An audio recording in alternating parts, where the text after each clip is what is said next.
like to start here because it's important to center myself and remind me who I am and where I came from, right? A lot of times people, they don't know what's behind the photo. And in this picture, I was 7 years old. My parents just got a divorce. I got this big old tie on. It was my dad's tie. You can't see it. It was huge. It went like all the way down to my knees. The person made me tuck it into my pants and pull it down. Because they were like, that tie's too big for you. But I'm wearing this tie for my picture. That's my daddy's tie. Right? But my dad, he and my mom got a divorce. And I felt that throughout my life, my dad did abandon us in some ways. Right? He is a product of Howard University, so I'm gonna give him some props for that, right? Because I'm Howard. But when I was 7, my grandmother, she pulled me aside and she told me that I was the man of the house, right? And that's something heavy to put on a 7-year-old because my grandmother, I looked up to her, so I listened to what she had to say, and I took that to heart. I mean, I came back home telling my mom, where you going? And she's like, boy, who are you talking to? Right? I was like, what you coming home? It's 10 o'clock. Where you been tonight? Right? Because I thought I was the man of the house. But what that also gave me, it gave me perseverance. And I still remember in that moment, I knew that I was going to have to do something great for my family, something great for myself. Racism is a full-blown, what I'm calling pandemic, that affects the air we breathe, the schools we attend, the jobs that we are offered, and even the care that we receive when we're in hospital beds, right? And it's not theoretical, right? This is life and death. Action speaks louder than words. Trust me, we didn't create diversity, equity, and inclusion in the first place. Right? And we already know how to switch things up as Black people. I was telling somebody earlier, look, we were slaves talking about the master right in front of his face. And they had no idea that we were singing them hymns about them and how we were getting away from them. Right? So we already been down that rodeo. So this ain't nothing new for us. Before we get started really quickly, I think it's important to share just the Courageous Conversations protocol. I share this when I'm talking about race. And the reason for that is because sometimes race or having conversations about race, even if you're in the presence of people who look like you, can be uncomfortable. Speak your truth, tell your story, be your authentic self, right? We should be proud of who we are every single day. When you get comfortable in your own skin, the sky truly is the limit. And then finally, expect and accept the fact that we will have non-closure, because I can't say all the stuff that I want to say, so I'm gonna have to keep it close too. So I want to get frank real quick. I want to start off with talking about this big critical race theory, CRT, right? Because a lot of times folks, they get nervous when you bring up this term. It has become, I think, one of the most political weaponized political weapons that I've seen in history, in my history, right? I'm sure it's other in past history, but in my history. And people who couldn't define it if their lives depended on it have used this as a weapon to silence conversations around race.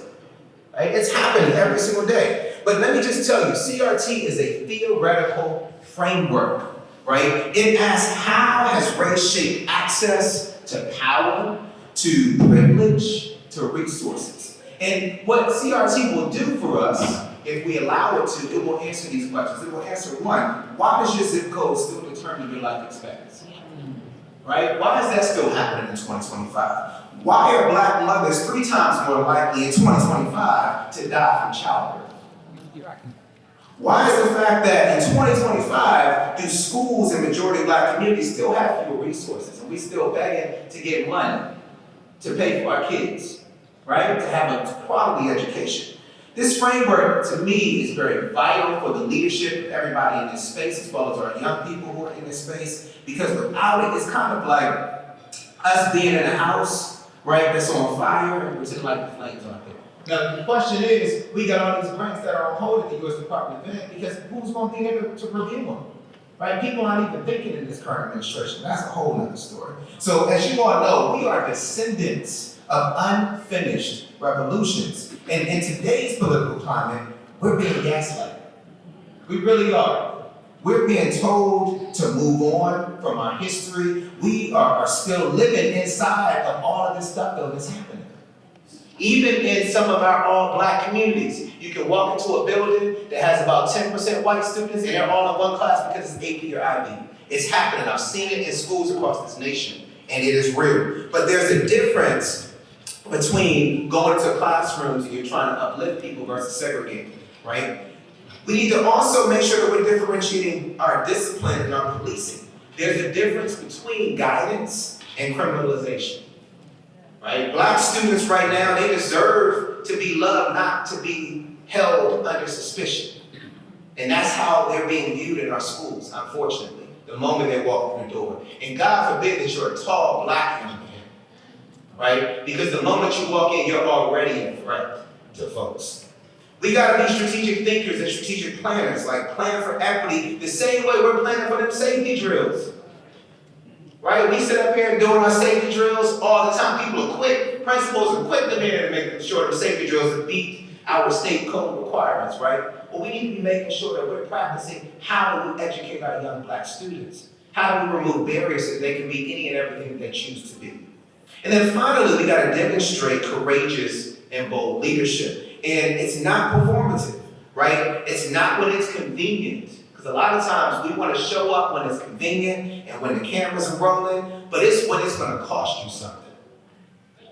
Being bold and courageous is when your voice shakes when you get up on the mic, right? It's when you get a ton of emails after you have said what you had to say, and your emails are now blowing up. This is courageous and bold leadership. It's when you're at the board meeting and the board meeting gets tense, and board members are looking at you like, oh, we might be getting rid of you.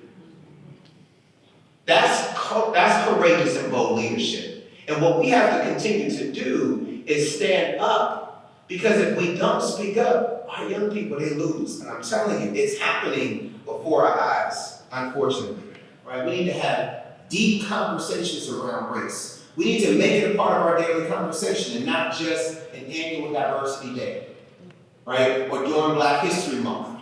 I want us to remember this. So this is something that I live by personally. I use it as a superintendent. I now lead, my organization, Revolutionary Ed, with this as well. And I call this VIP. Vision, integrity, and passion. Vision is to dream beyond your zip code. Dream beyond the racism of today. Dream a future where Black and brown children, they can be brilliant without barriers. Integrity is showing up when the cameras are off. Fighting for justice when no one is clapping. Sometimes people are frowning and they're upset when you walk into a room. That means I must be doing something, because if 100% of people like me, then that means I'm not doing much, right? I'm not rattling that cage enough. And then you gotta have passion, because you have to let love be your fuel, love for our ancestors who survived the unspeakable. The unspeakable. Love for our children who deserve the unimaginable. I mean, this is real. We have to make sure that we understand the simple fact that folks in this room, one, you're not just an administrator. You're not just a student. You're not just a teacher. You're not just a superintendent. You're not just an advocate. You are architects of liberation. Because that's what we need in this country right now. This health crisis of racism, and I'm calling this the health crisis of racism. I'm bringing it and calling it that. I'm taking this all over the country right now about the health crisis of racism, because when you start talking about health, I think people start listening. Right? It's not about a Black thing. Right? This is demanding leaders, regardless of their color, to be disruptors. Right? To be visionaries, to be healers, to be builders. And you got to do all that at one time. That's why it's so exhausting.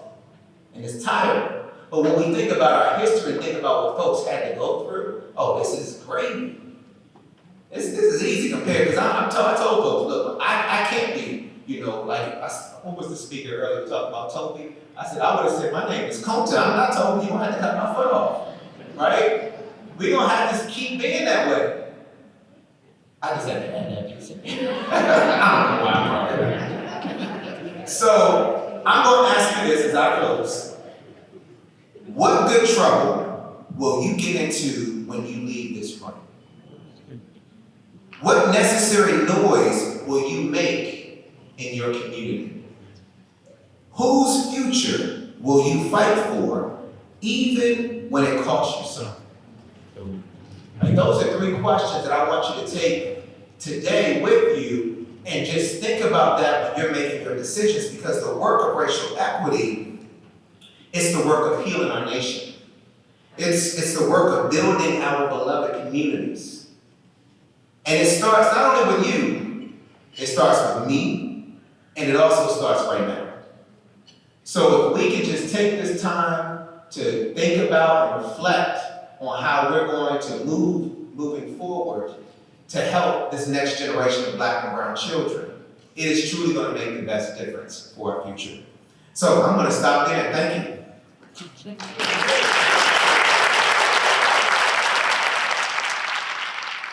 I first met Greg at our church, Olivet Institutional Baptist Church. And he was there with his wife, you don't remember, but I do, and the children. And I made it a point to come up and introduce myself. I guess I was when you were still the superintendent of Shaker Heights. So that was a while ago. But listen, we're so grateful that you take the time out to come and spend some time with us and share some meaningful thoughts about the struggle and where we need to stand up and make a difference. And so the NABSE Midwest wants to thank you as our keynote speaker here today at the 2025 NABSE Midwest Administrative Student Recognition Banquet, hosted by NABSE Midwest event, April 26, 2025. All children matter. Thank you, sir.